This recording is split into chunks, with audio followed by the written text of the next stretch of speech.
한 주간도 하나님의 은혜 중에 잘 지내셨습니까? 오늘 이 거룩하고 복된 주일을 맞아 이 자리에 나오신 우리 성도님들을 환영합니다. 우리 옆에 분들 같이 한번 환영 인사하겠습니다. 반갑습니다. 네, 집사님 잘 지내셨습니까? 예, 반갑습니다. 이제 다 함께 묵상 기도함으로 하나님께 예배를 드리겠습니다.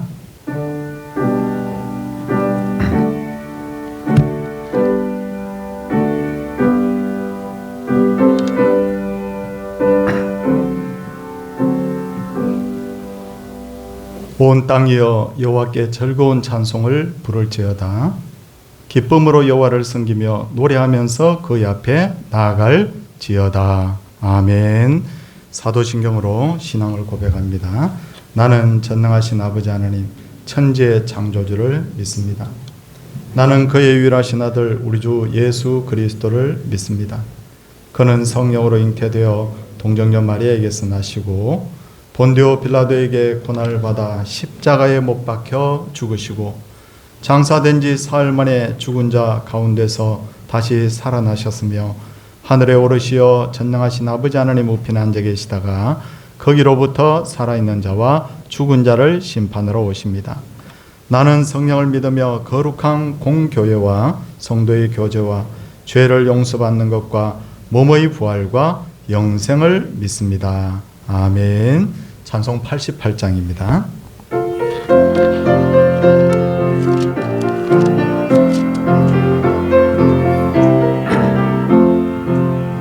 내 진정 사모하는 친구가 되시는 우주 예수님은 아름답고 산 밑에 백합하여 빛나는 새벽별 주님 영원할 길 아주 없도다. 내 맘이 아플 적에 큰 위로 되시며 나 외로울 때 좋은 친구로 주는 저 산 밑에 백합 빛나는 새벽별 이 땅 위에 비길 것이 없도다. 내 맘의 모든 염려 이 세상 고락도 주님 항상 같이 하여 주시고 시험을 당할 때에 악마의 계교를 적시 물리치사 나를 지키네. 온 세상 날 버려도 주 예수 안 버려 끝까지 나를 돌아보니 주는 저 산 밑에 백합 빛나는 새벽별 이 땅 위에 비길 것이 없도다. 내 맘을 다하여서 주님을 따르면 길이 나를 사랑하리니 물불이 두렵지 않고 장검도 겁없네. 주는 높은 산성 내 방 계시라. 내 영혼 먹이시는 그 은혜 누리고 나 친히 주를 뵙기원해. 주는 저 산 밑에 백합 빛나는 새벽별 이 땅 위에 비길 것이 없도다.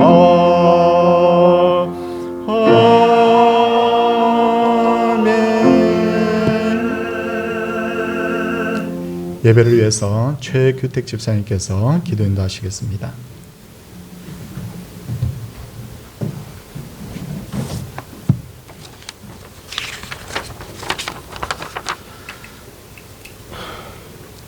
하나님 아버지, 주님의 자녀들이 한자리에 모여 예배를 드립니다.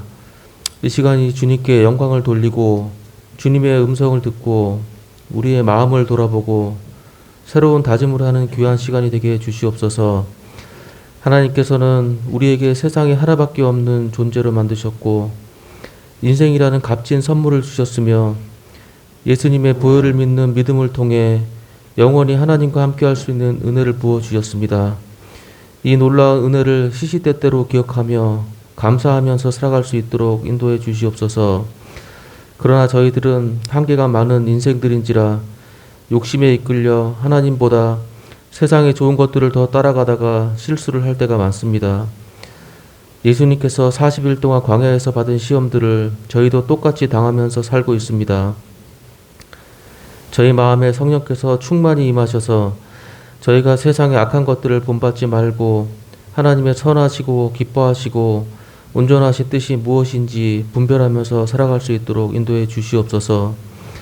서울 동산교회를 이곳에 세우시고 지금까지 인도해 주신 하나님, 이 교회가 하나님의 무한하신 사랑과 예수님의 구원의 능력과 성령님의 인도하심을 주변에 잘 증거하게 하시고 그것들을 몸소 증명하는 증인된 사명을 잘 감당하게 해 주시옵소서.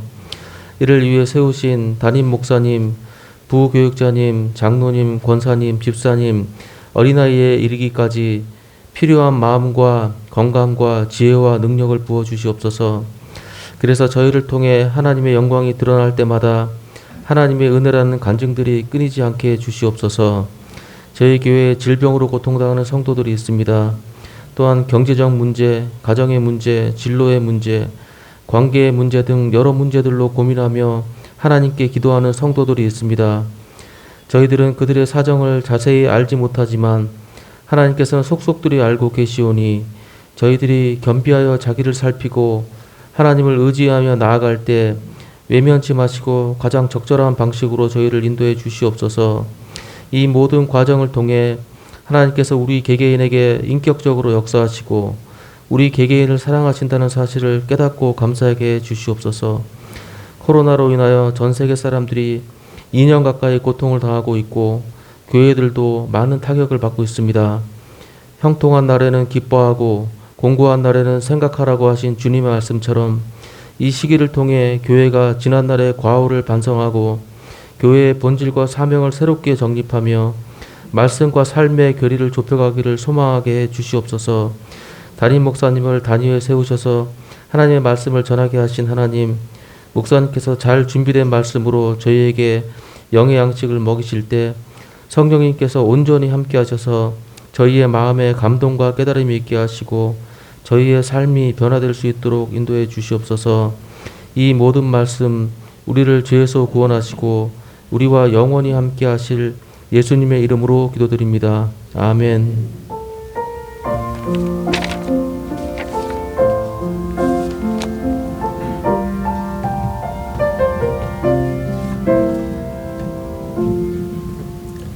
하나님 주시는 말씀 마태복음 28장 18절에서 20절까지의 말씀입니다.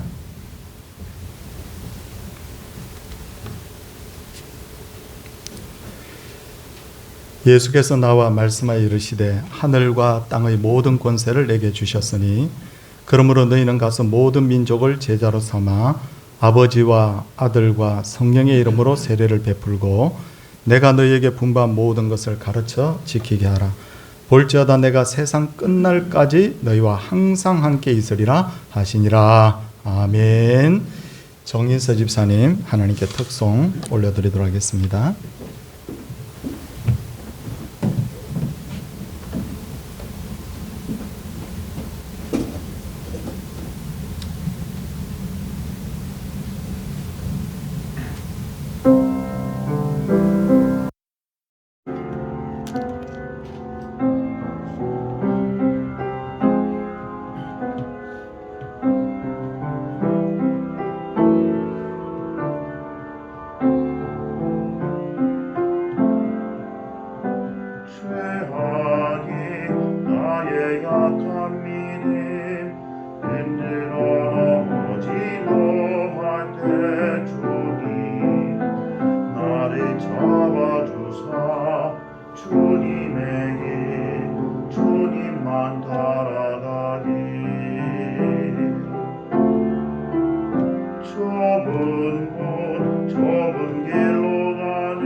주님이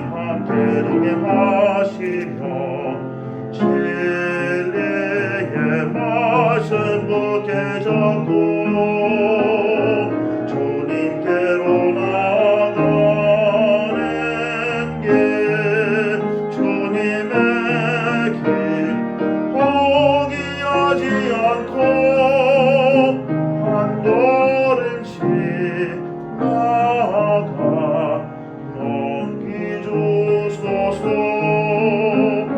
주님의 길로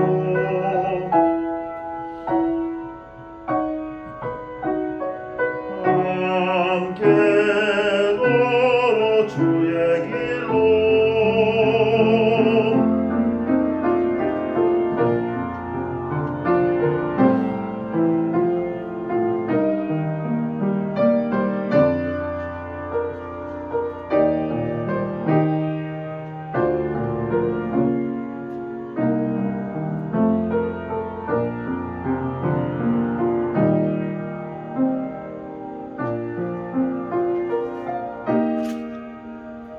내 욕심 나의 욕망들이 내 여는 집에 하려 할 때 주님 나를 인도하사 주님의 길 주님만 바라보기.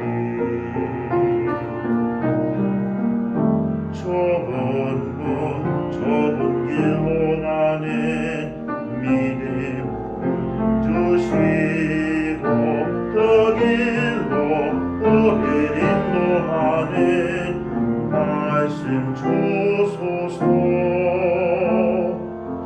홀로 걸어가는 길 주님이 함께 동행하시며 진리의 말씀도 깨졌고 주님께로 나아가는 게 주님의 길. 나 포기하지 않고 한 걸음씩 나아가 용기 주소서. 길 주님의 길. 나 포기하지 않고 주님께 나아가 힘을 주소서. 주님의 길로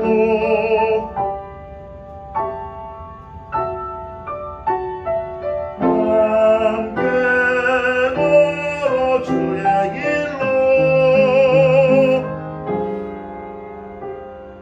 세상에 유혹 다가와도 주님이 걸어가신 그 길 주님 말씀 순종하며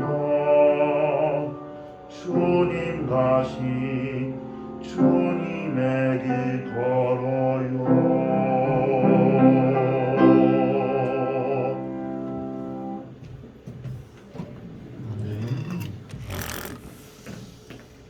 기독교에서는 거룩한 예식, 그러니까 성례가 두 가지가 있는데 세례식과 바로 성찬식입니다. 그렇다면 세례식은 언제 누가 제정하셨느냐?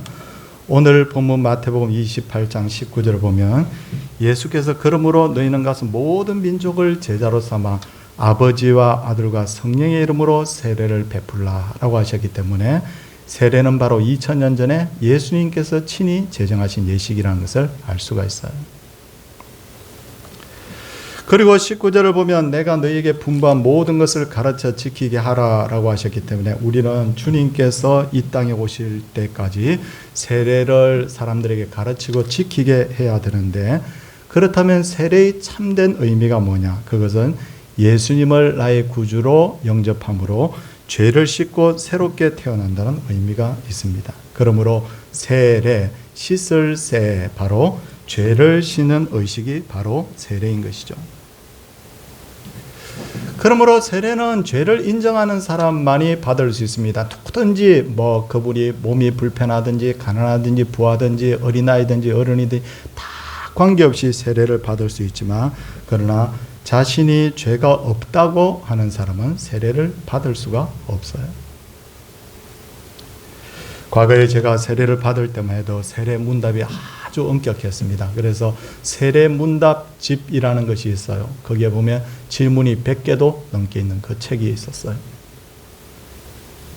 근데 그걸 나누어 주고는 다 다 그냥 외다시피 그렇게 해서 세례문답을 했는데 그 당시에는 세례문답이 엄격하다 보니까 세례문답에 떨어지는 교인들이 종종 있었습니다. 그런데 이렇게 확실하게 공부를 시키는 것까지는 좋은데 진심으로 얼마나 자기 신앙 고백을 하느냐의 부분에 있어서 그것을 미처 챙기지 못했다는 그런 미비점이 있습니다. 그래서 저는 세례받는 분에게 몇 가지를 핵심적으로 꼭 묻습니다. 첫째는 자신이 죄인인 것을 믿습니까? 둘째는 예수님이 자신의 구주임을 부주로 마음에 영접하셨습니까? 그리고 성경이 하나님의 말씀인 것을 인정합니까? 하나님의 말씀대로 살기로 노력하시겠습니까? 이 질문에 대한 대답이 확실하다면 그는 세례를 받기에 합당하다고 저는 봅니다. 이처럼 세례를 받는 사람은 반드시 자신의 죄인인 것을 인정하는 것이 그만큼 중요하다는 거예요. 그런데 한 가지 여기서 의문이 생기는 것은 아니 그러면 세례는 죄인만 받아야 되는데 죄 없으신 예수님이 왜 세례를 받았는가 하는 거예요. 예수님께서 세례자 요한에게 와서 요단강에서 세례를 받으려고 할 때 요한이 만류합니다. 내가 당신께 세례를 받아야 할 텐데 어찌하여 당신이 내게 나오시나이까. 그런데도 예수님께서는 한사코 세례자 요한에게 세례를 받기를 원하셨어요. 왜 죄 없으신 예수님께서 죄인만 받아야 되는 세례를 받으셨느냐? 그것은 바로 모든 죄인들을 대신해서 세례를 받은 거죠. 이것은 바로 십자가의 원리와 똑같은 것인데 십자가에 예수님께서 고난받고 달리신 이유도 죄가 있었기 때문이 아니라 죄인을 대신해서 죄인을 대표해서 바로 십자가를 지신 것이라는 것을 우리가 알아야 됩니다. 그리고 세례는 물에 잠기는 순간에 자신의 옛사람이 죽는 것이고 물에서 올라오는 순간에 새 사람이 된다는 의미가 있는 거예요. 그러므로 세례를 받은 분은 자신의 옛자가 다 죽어야 돼요. 생각하는 것이 전에는 더럽고 지저분했지만 이제는 깨끗해져야 되고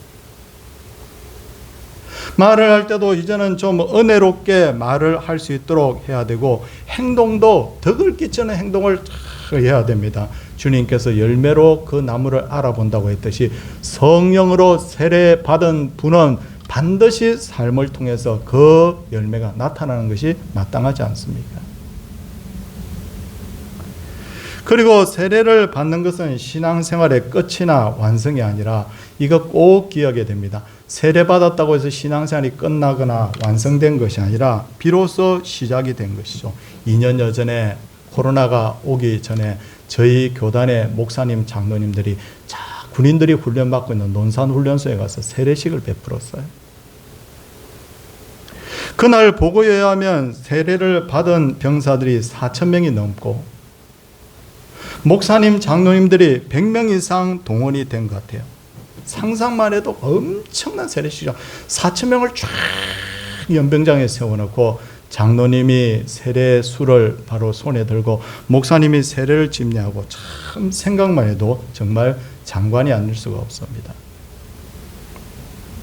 그런데 성경을 보면 이보다 훨씬 큰 규모의 세례를 베푼 적이 있는데 바로 홍해 바다에서의 세례식입니다. 성도님들 이 부분에서 제가 한 1, 2년 전에 말씀을 드린 적이 있는데 고린도전서 10장 2절을 보면 이스라엘 백성들이 홍해 건넌 사건에 대해서 고린도전서 10장 2절이 뭐라고 해석을 하고 있느냐면 모세에게 속하여 다 구름과 바다에서 세례를 받고 라고 했다는 거예요.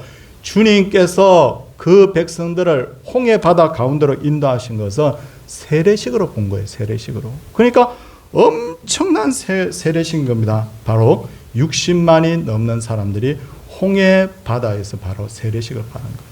인류 최대의 세례식입니다. 그런데 이스라엘 백성들이 홍해에서 세례를 받고 난 후에 어떻게 됐습니까? 이제는 우리 바로 젖과 꿀이 흐르는 가나안 땅이 들어서 정말 평안하게 살았습니까? 아니에요. 그들은 곧장 광야로 들어가서 40년 동안 혹독한 신앙 훈련 받았지 않습니까? 세례가 시작이었어요. 그리고 마태복음 3장을 보면 예수님께서도 요단강에서 세례자 요한에게 세례를 받으신 후에 광야로 가셔서 마귀에게 시험 받으시고 그 후에도 끊임없이 시험 받으시고 성부 하나님께서 주신 사명을 위해 헌신하셨죠. 그러므로 세례를 받은 것은 신앙생활의 완성이 아니라 본격적으로 이제 당신이 그리스도인으로 신앙생활을 시작한다는 의미가 여기에 내포되어 있는 것입니다. 세례는 합법적으로 소명을 받은 목회자가 시행해야 됩니다. 그렇지 않으면 굉장히 무질서해질 가능성이 있어요. 그런데 이 부분에 있어서 오해를 하지 말아야 될 것은 세례는 목회자의 권위와 이름으로 베푸는 거 아닙니다. 전에도 제가 한번 강조를 했습니다. 기독교는 초기에 굉장히 많이 핍박받았죠. 그러다 보니까 예수님을 배교하는 배교자들이 굉장히 많이 나왔어요. 근데 그 중에는 목회자들도 다수 포함되어 있었습니다. 근데 문제는 뭐냐? 그동안 그분들이 목회를 해오던 분들이에요. 세례를 베풀었던 분들이에요. 근데 그들이 예수 안 믿겠다고 배교를 한 거예요. 그러면 교회는 고민에 빠집니다. 배교한 목회자들이 지금까지 베푼 세례가 유효한가? 생각해 보니까 내가 그런 목회자에게 세례를 받았다고 하면 엄청 찝찝할 거예요. 그렇죠? 그분은 이제 예수 안 믿겠다고 해버렸는데. 이때 교회는 오랫동안 기도하고 성경을 연구한 끝에 결론을 냅니다. 세례를 베풀 때 목회자의 이름으로 세례 베푼 것이 아니라 성부와 성자와 성령의 이름으로 세례를 베풀었기에 목회자는 단순히 도구에 지나지 않다. 그러므로 그가 어떻게 지금 상황이 어떻게 됐든지 그가 베푼 세례는 유효하다. 그렇게 된 거예요. 제가 이 말씀을 드리는 이유는 뭐냐면 세례는 오직 성부와 성자와 성령의 이름으로 베풀어진다. 내가 어느 목사님한테 내가 세례를 받았다. 그것보다 훨씬 중요한 게 뭐냐면 성부와 성자와 성령의 이름으로 세례받은 게 진짜 중요하다는 거예요. 그리고 세례를 베푸는 방법은 굉장히 다양한데 크게 분류하면 세례와 침례가 있습니다. 세례는 물을 붓거나 뿌리는 것을 말하고 침례는 물 속에 잠그졌다가 다시 올라오는 것을 말하는데 예수님은 뭐 받았죠? 예수님은 침례 받았죠. 그렇죠? 요단강에 잠겼다가 올라오셨어요. 근데 우리는 지금 세례를 받고 있습니다. 근데 전 세계의 대부분의 교회들은 침례를 받았던 세례를 받았던 동등한 것으로 인정하는데 왜 그런가 하면 초대교회의 문헌들을 쫙 살펴보니까 그 당시에 핍박을 피해서 동굴 같은 데 숨어있던 교인들이 물이 없잖아요. 그러니까 물을 길어와서 세례를 이렇게 오늘날처럼 베풀었던 기록들이 있기 때문에 그러니까 그것을 우리가 지금도 세례든 침례든 동등하게 지금 인정을 하는 거란 말이죠. 그리고 세례에도 여러 가지 방식이 있습니다. 물을 위에서 붓는 방식, 물을 뿌리는 방식, 이렇게 뿌리는 방식, 그리고 세례를 베푸는 목회자가 물을 손에 묻혀서 세례받는 분의 머리에 손을 얹고 기도하는 방식 등이 있는데 다 유효합니다. 다 인정됩니다. 왜 그런가 하면 중요한 것은 형식이 아니라 신앙 고백과 정신이라고 다들 생각하기 때문입니다. 그런 의미에서 바리새인들과 사두개인들이 세례자 요한에게 와서 세례를 받고자 요단강에 왔을 때 세례자 요한이 독사의 자식들아 누가 너희를 가르쳐 임박한 진노를 피하라고 하더냐라고 그들을 책망하신 이유가 뭐냐면 아니 그들은 하나님을 믿지도 제대로 믿지도 않으면서 세례를 형식적으로만 받으려고 했기 때문에 바로 세례자 요한은 그들에게 세례 베풀기를 허락하지 않았던 거죠. 이제 유아 세례에 대해서 잠시 말씀을 드리겠습니다. 왜냐하면 오늘 2부 예배 때 유아 세례가 있거든요.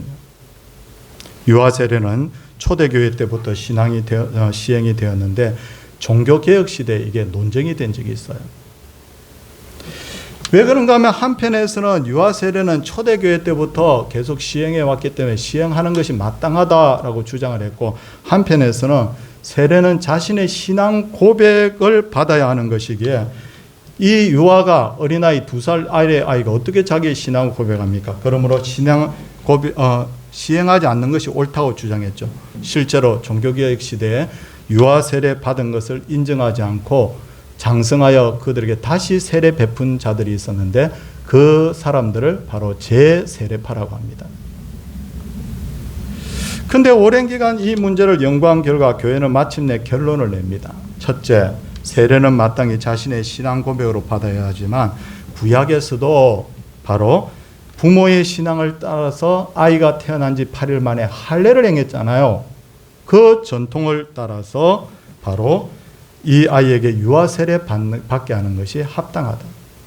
그러나 유아 세례를 받은 자는 장성하여 예수님을 자신의 구주로 고백하는 학습을 바로 입교 예식을 해야 된다.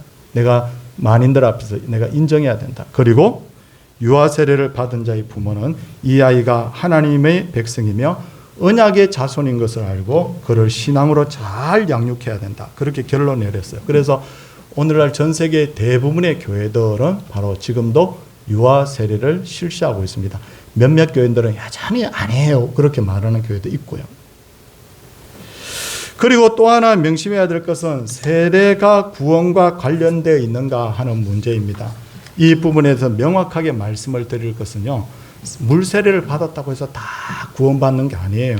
그렇다고 물세례를 받지 않았다고 해서 구원받지 못하는 것도 아니에요. 그 이유는 우리가 정말 중요한 것이 뭐냐면 내가 예수님을 진심으로 나의 구주로 영접했는가. 그게 중요한 거예요. 내가 정말 성령으로 세례받았는가. 이게 진짜 중요한 문제입니다. 좀 더 자세하게 말씀을 드리면 물세례를 받은 자 중에도 진심으로 예수님을 자신의 구주로 영접하지 못했다고 하면 그 물세례 받았다고 해서 그분이 구원받는 게 아니에요. 반대로 물세례 받지 못했습니다. 근데 예수님을 자신의 구주로 영접하고 성령 세례 받은 자들이 있는데 이분은 분명히 구원받습니다. 성령 세례는 성경의 다른 말로 불세례라고 하죠. 성도님들, 제가 두 가지 성경의 예를 좀 들도록 하겠습니다. 사도행전 8장을 보면 빌립이 사마리아 성에 가서 예수님에 대해서 전도를 하자 많은 이들이 물밀듯이 밀려와서 예수 그리스도의 이름으로 세례받아요. 그러자 예루살렘 교회, 마치 성교의 본부와 같은 역할을 했던 예루살렘 교회가 사마리아 성에 그렇게 많은 사람들이 세례를 받았다고? 조사해 봐야 되겠어. 그래서 베드로와 요한을 조사위원으로 파송을 했더니 이분들 신앙을 하나하나 이렇게 점검을 해보니까 물 세례는 받았지만 성령 받은 자가 없더라는 거예요. 그래서 이 베드로와 요한이 그들이 성령 받기를 기도하자 사마리아 교인들이 성령을 받게 되는데 바로 이게 성령 세례죠. 다시 말해서 사마리아 교회 교인들은 물 세례 먼저 받고 그 다음에 성령 세례 받았어요. 기억하십시오. 물 세례 받고 성령 세례 받았다. 근데 사도행전 10장을 보면 가이사랴에 고넬료라는 사람이 있습니다. 근데 이분은 세례를 받지 않았어요. 그런데도 그는 경건하며 하나님을 경외했고 심지어 성경에 어떤 표현이 나오느냐면 참 이게 대단한 표현인데 그는 성령이 충만했다. 세례도 안 받았는데. 그래서 바로 베드로는 이분이 성령 충만하다는 것을 알고 세례받기에 합당하다고 그에게 물 세례를 그와 가족들과 더불어 베푸는데 이는 좀 전에 사도행전 8장과 반대로 성령 세례 받은 후에 물 세례 받았어요. 이분은. 정리하자면 물 세례와 성령 세례는 순서가 달라질 수 있지만 중요한 것은 뭐냐? 핵심은 뭐냐면 반드시 성령 세례 받아야 됩니다. 그만큼 우리가 성령으로 충만한 것, 성령 세례 받는 것이 그만큼 중요하다는 거죠. 그럼에도 불구하고 우리가 물 세례를 꼭 받아야 하는 이유는 뭐냐면 방금 오늘 본문에서 말씀하셨듯이 예수님이 이거 베풀라라고 말씀하셨기 때문에 그리고 물 세례를 받음으로 교회의 모든 구성원들이 이분을 자신의 교회의 공적인 일원으로 받아들일 수 있기 때문에 그렇다면 천주교에서 세례를 받은 자가 교회에 와서 등록을 하면 어떻게 해야 돼요? 청주교에서는 세례를 영세라고 하는데 받았어요. 근데 우리 교회 왔어요. 이제 우리 개신교 신앙인으로 이제 살기 위해서. 천주교에서 세례를 받았기 때문에 무효입니까? 아니면 유효입니까? 이 부분에 대해서도 우리가 명확하게 해야 돼요. 그럴 경우에 당회는 그분을 불러다가 진정으로 그분이 예수님을 믿는 분인지, 그분이 오직 예수님, 성부, 성자, 성령의 이름으로 세례 받은 것을 인정하는지를 확인하고, 그분이 과연 내가 성부와 성자와 성령의 이름으로 세례 받았다라고 그가 고백하면 그를 우리 공교회 앞에 세워서 입교식에 준하는 예식을 하게 돼 있어요. 다시 세례를 베풀지는 않아요. 그리고 어떤 경우에는 교인들 중에 자신이 과거에 별로 신앙이 없으면서 신앙이 없어. 근데 교회는 좀 다녔으니까 세례 안 받으니까 너무 부담돼. 나는 예수님 아직 제대로 안 믿어져. 근데 세례 받아버린 거예요. 그래서 나중에 이분이 신앙이 깊어지니까 목사님 제가 다시 세례 받으면 안 됩니까? 돼요, 안 돼요? 안 된다는 거죠. 이런 경우에 세례는 딱 한 번 베푸는 것이지 두 번 베풀 수 없습니다. 다만 교회는 그가 신앙생활을 잘 할 수 있도록, 신앙이 성장하도록 그를 격려하고 도와줘야 합니다.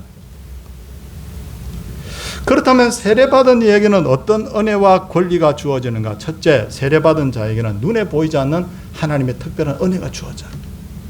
그리고 둘째는 세례받은 자에는 교회 공식위원이 될 뿐만 아니라 직분을 받을 수 있는 자격도 주어집니다. 그리고 교회 교인으로서의 모든 권리를 다 행사할 수 있어요. 교회란 예수님을 자신의 구주로 영접한 성도들이 모이는 모임이죠. 이 모임엔 다수가 있는 곳이기 때문에 여기에 바로 질서가 필요합니다. 그래서 성경에는 나는 질서의 하나님이라고 그랬어요. 질서가 있어야 돼요. 하나님께서 모세와 아론을 대적한 무리들에게 재앙을 내리신 것도 모세와 아론을 편애해서가 아니에요. 공동체의 질서를 유지하기 위해서였고, 그리고 초대교회도 그냥 뭐 다 우리 성도죠. 성도보다 좋은 일이 뭐가 있습니까? 그렇죠?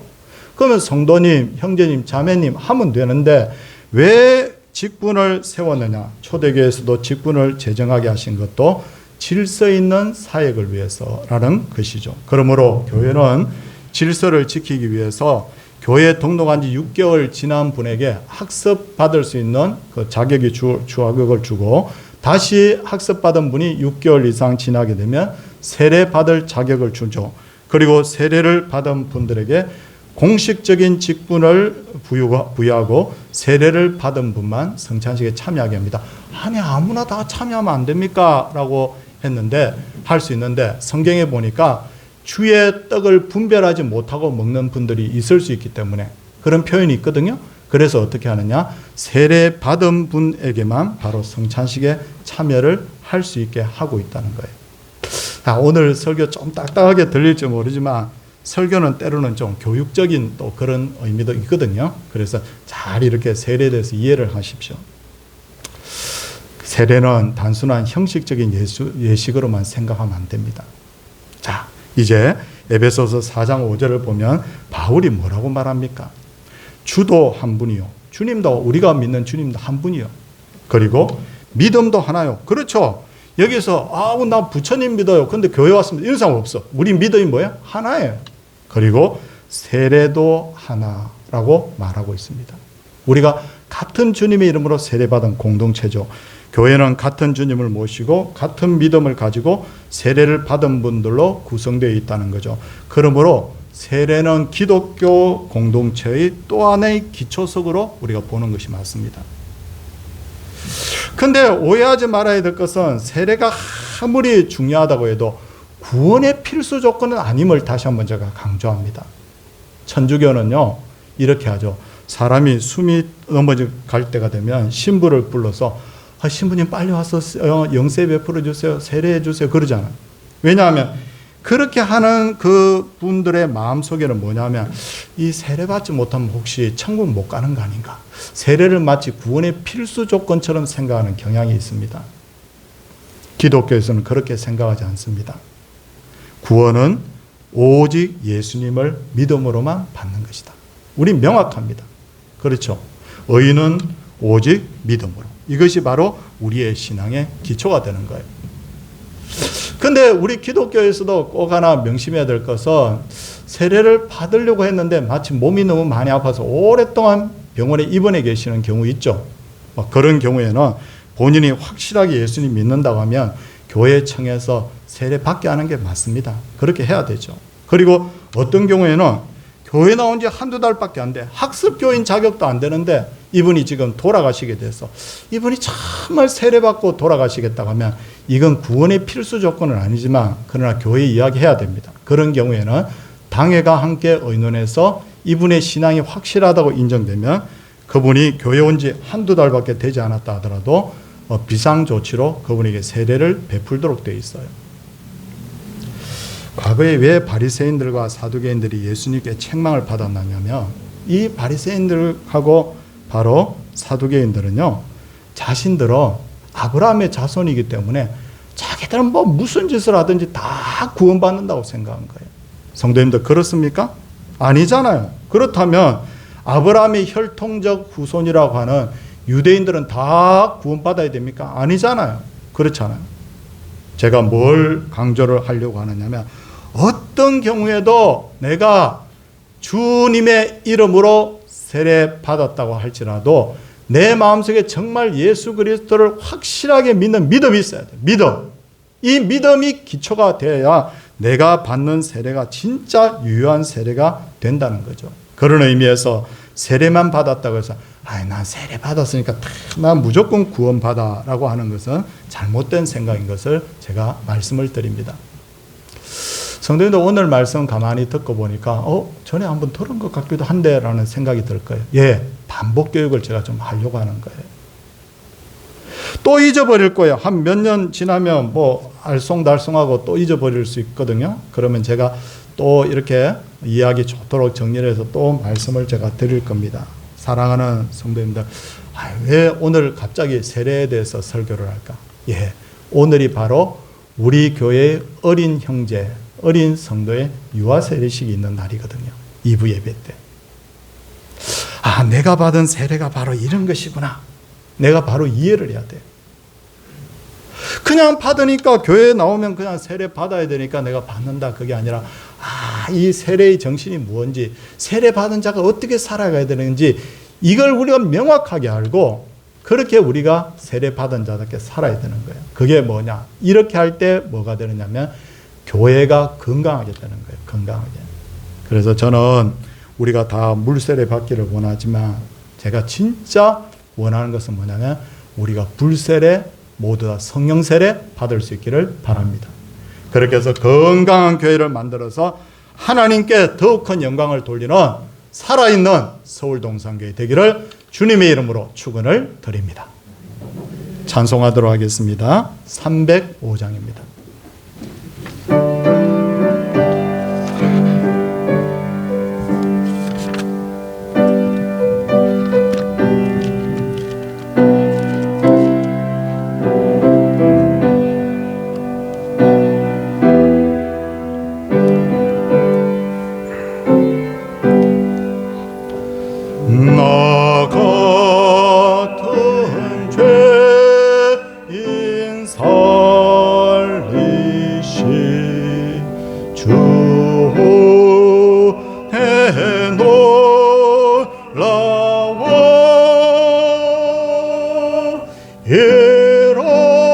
잃었던 생명 찾아고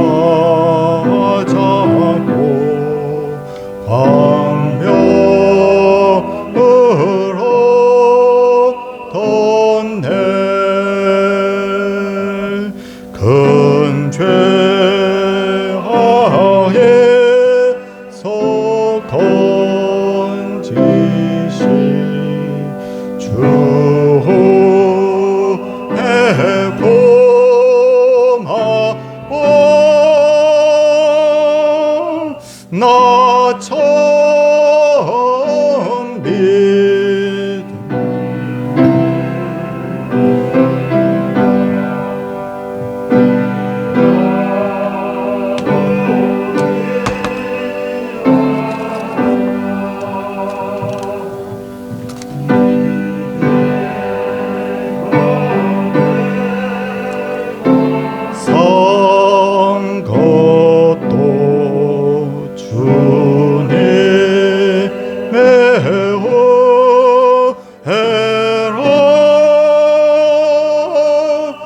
또 나를 장차 본향에 인도해 주시리. 거기서 우리 영원히 주님의 은혜로 해처럼 밝게 살면서 주 찬양하리라.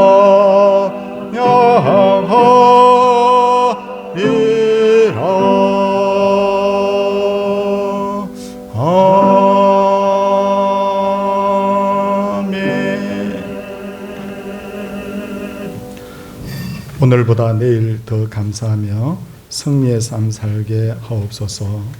하나님 감사합니다. 제가 잘 낫게 해주셔서 감사합니다. 사랑합니다. 고맙습니다. 범사에 감사드립니다. 그리고 지금까지 건강 주심을 감사드립니다 하고 또 귀한 생일 감사 예물도 하나님께 드렸습니다. 이제 함께 기도하도록 하겠습니다. 하나님 아버지,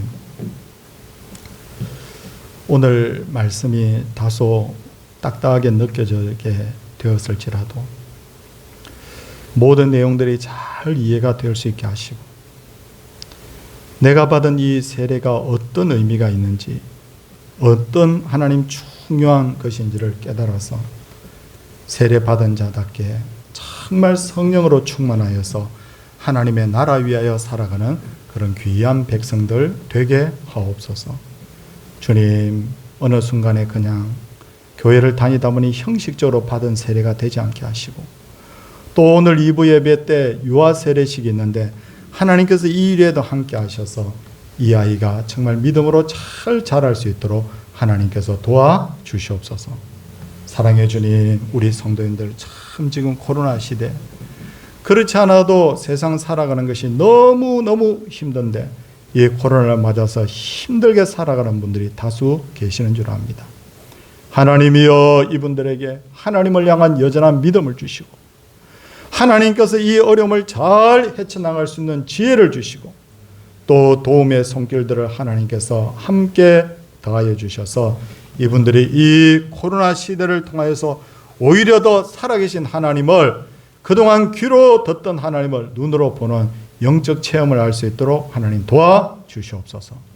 가정을 평안케 하시고 자녀들의 하나님 믿음을 더욱 견고케 하셔서 자녀들이 여호와 경외하는 자녀들 되게 하시고 형통의 복을 받게 하시며 우리 환우들이 정말 이 어려움 속에서 잘 이 어려움을 헤쳐나가서 살아계신 하나님을 몸으로 체험하는 그런 놀라운 역사가 있게 하옵소서. 국가적으로 하나님이여, 참으로 여러 가지 하나님 문제로 여기저기서 소란한데 이 나라의 평강을 다하시고 이 나라의 부흥의 계절이 오게 하시고 그리스도의 계절이 오게 하여 주시고 열방을 향하여 뜨겁게 복음을 전하는 데 쓰임받는 대한민국이 될 수 있도록 이 나라와 이 교회를 복되게 하여 주시옵소서. 하나님이여, 사랑합니다. 그 사랑을 담아 11조를 구별하여 드린 분들이 계십니다. 땀 흘려 수고하여 정직하게 얻은 물질의 열의 하나를 주 앞에 드렸사오니 하나님 일일이 헤아려 주시고 다 받으시고 하늘상으로 주님 채워 주시옵시고, 또 하나님 감사의 물을 드린 분이 있습니다. 하나의 감사 제목을 연락하시고 복이 되게 하시고, 하나님 또 생신을 맞아서 귀한 하나님 예물을 드린 분이 계십니다. 노경에 건강 주시고 앞길에 주님께서 에녹과 같이 동행하여 주시기를 간절히 소원을 드립니다. 건축 예물, 선교 전도 예물, 또 주일 예물을 하나님 받으시고 우리가 드리는 이 예배가 습관을 떠나서 아무 의미 없이 드려지는 예배가 아니라 하나 더 느끼고 하나 더 깨닫고 하나 더 배움으로 말미암아 그리스도의 장성한 분량에 이르는 그런 놀라운 은혜의 예배가 되게 하옵소서. 하나님이 예배를 받으셨을 줄 믿습니다. 하나님이 받음직한 살아있는 예배 되게 하옵소서. 주 예수 그리스도의 은혜와 하나님의 놀라우신 사랑과 성령의 감화 교통하심의 역사가 주의 백성들 위해 이제로부터 영원토록 함께 있을지어다. 아멘.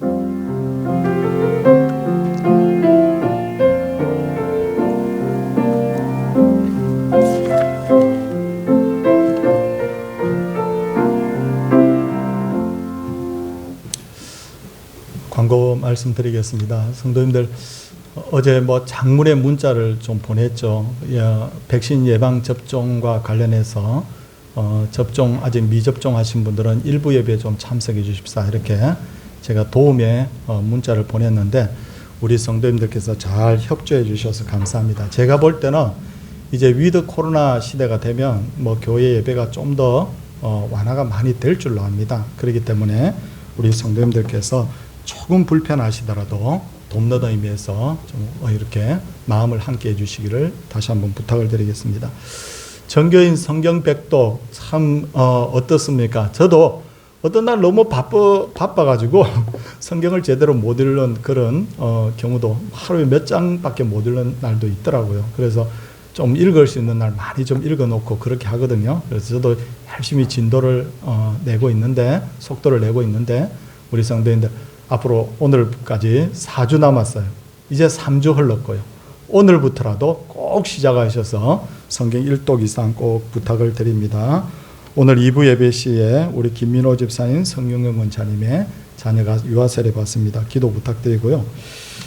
그리고 우리 백성준 청년, 우리 학사관에 있다가 지금은 학사관이 없어요. 근데 우리 교회 지금 교인으로 지금 교회를 출석하고 있는데, 그 할머님이 한 번씩 감을 보내잖아요. 이번에도 감을 보내셨어요. 근데 감이 얼마나 큰지, 제 한 주먹보다는 조금 작은 것 같은데 큼직한 감인데, 아무리 이제 세어봐도 한 사람에 2개는 안 돌아가더라고요. 어떻게 계산해도 안 돌아가고, 본래 우리 한국 인심에 1개 주는 건 좀 그렇다고 하지만, 그래도 콩 한 쪽도 나눠 먹는다는 마음으로 제가 함께 나누기를 원합니다. 가실 때 1개라서 봉투에 넣어드리기도 그렇고, 그렇게 해서 그냥 하나씩 드리겠습니다.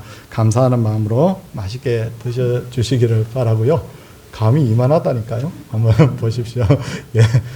우리 성도님들 늘 건강하시고, 또 저도 늘 건강할 수 있도록 우리 성도님들께서 기도를 부탁을 드리겠습니다. 이제 옆에 분들과 인사하겠습니다. 할렐루야.